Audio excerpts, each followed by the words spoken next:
सरकार के बेलगाम विधानसभा से वीर सावरकर की तस्वीर हटाने के फैसले पर शिवसेना यूबीटी के प्रवक्ता आनंद दुबे ने कहा, हरियाणा चुनाव में कांग्रेस हारी और हमने कहा था कि वे आत्मविश्वास की अधिकता के कारण हारे।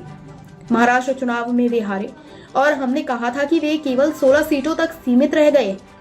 कर्नाटका में जो हमारे दिल के करीब है, सरकार ने वीर सावरकर जी की तस्वीर विधानसभा से हटा दी। हम कांग्रेस पार्टी को बार बार याद दिलाते रहते हैं कि वे वास्तविकता को समझें और खुद को सुधारें, वरना बहुत देर हो जाएगी। हरियाणा चुनाव हारी कांग्रेस, हमने कहा कि आप अति आत्मविश्वास से हार गए। महाराष्ट्र चुनाव हारी, हमने कहा आप 16 पे आ गए। कर्नाटका में हमारे जो हृदय के बहुत करीब हैं, वीर सावरकर जी का जो फोटो तस्वीर लगी थी उसको सदन से निकालने का काम कर्नाटका की सरकार ने किया। तो कांग्रेस पार्टी को हम बार बार आईना दिखा रहे हैं कि अभी भी समझ जाओ, अभी भी सुधर जाओ, देर हो जाएगी। मोदी जी को हराना है तो मोदी जी जैसा बनना होगा, बीजेपी को हराना है तो बीजेपी जैसा बनना होगा, एक्टिव रहना होगा, तंदुरुस्त रहना होगा, चुस्त दुरुस्त रहना होगा, जागरूक रहना होगा। और हमने महाविकास आघाड़ी में आकर कॉमन मिनिमम प्रोग्राम के तहत एक सरकार चलाई थी।